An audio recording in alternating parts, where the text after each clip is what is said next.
అండి, అందరూ ఎలా ఉన్నారు? బాగున్నారా? ఇదేం కూర అనుకుంటున్నారు? ఇంత టేస్టీగా ఇంత టెంప్టింగ్ గా ఉందనుకుంటున్నారా? ఇది వెరైటీ వంకాయ కూర. వంకాయ కూర చాలా చాలా బాగా చేశానండి, అద్రిపోయింది. ఎక్కువ కొత్తిమీర వేసుకోండి, ఎక్కువ కరివేపాకు వేసుకోండి. ఆ పౌడర్ ఏం వేసానో మాత్రం మీరు లాంగ్ వీడియోలో చూడండి. లాంగ్ వీడియోస్ ఎందుకండి చూడట్లేదు? తప్పకుండా అందరూ లాంగ్ వీడియోస్ చూడండి, సో దట్ మీకు మంచి మంచి టేస్టీ అయిన రెసిపీస్ వస్తాయి. లేకపోతే మీరు అన్ని మిస్ అయిపోతారు. ఎవరు చూడట్లేదండి, తప్పకుండా చూడండి, స్కిప్ చేయకుండా చూడండి.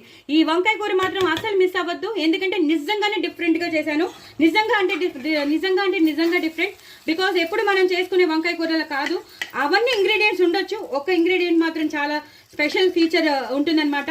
సో అందుకే చెప్తున్నాను, ఇలా చక్కగా చేసుకోండి. ఇలా చూస్తారు కదా, ఒక్కొక్క వంకాయ ఎలా ఉందో చూసారు కదా. యాజ్ టీజ్ గా నేను పచ్చిమిరపకాయలు కూడా వేసాను, లోపల ఉన్నాయి, నేను తీస్తాను.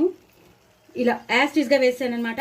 చాలా చాలా బాగుంటుందండి. ఇప్పుడు పిల్లలకి హాలిడేస్ కాబట్టి చాలా ఇంట్రెస్టింగ్ గా తింటారు. పిల్లలే కాదు, పెద్దవాళ్ళు ఇంట్రెస్టింగ్ గా తింటారు. వేడి అన్నంలో చక్కగా ఇగో లాస్ట్ లో నేను చేసుకొని పెట్టుకున్న పౌడర్ అని చెప్తున్నాను కదా, ఇదే సీక్రెట్ అని చెప్తున్నాను కదా. ఈ సీక్రెట్ ఇంగ్రీడియంట్స్ ని ఇలా వేసేసుకోవాలి. చాలా చాలా టేస్టీగా ఉంటుందండి. కూర మాత్రం చాలా టెంప్టింగ్ గా ఉంటుంది, మీరు వదిలిపెట్టలేరు, అంత బాగుంటుంది. మీరు తప్పకుండా ట్రై చేయండి. నా ఛానల్ని సబ్స్క్రైబ్ చేసుకోండి, సపోర్ట్ చేయండి. ఇంత టేస్టీ అయిన కూర మాత్రం మీరు అస్సలు వదులుకోవద్దండి. చూసారు కదా, ఒక్కొక్క పచ్చిమిరపకాయ యాసిడ్స్ గా ఉన్నది, వంకాయ వచ్చేసింది. సో డూ ట్రై అండి. నా ఛానల్ మాత్రం సబ్స్క్రైబ్ చేసుకోండి, అస్సలు మర్చిపోవద్దు. చాలా చాలా టేస్టీగా ఉంటుంది. చాలా డిఫరెంట్ అయిన వంకాయ కూర, రొటీన్ది కాదు. నేను 10 సార్లు చెప్తున్నాను, రొటీన్ గా కాదు.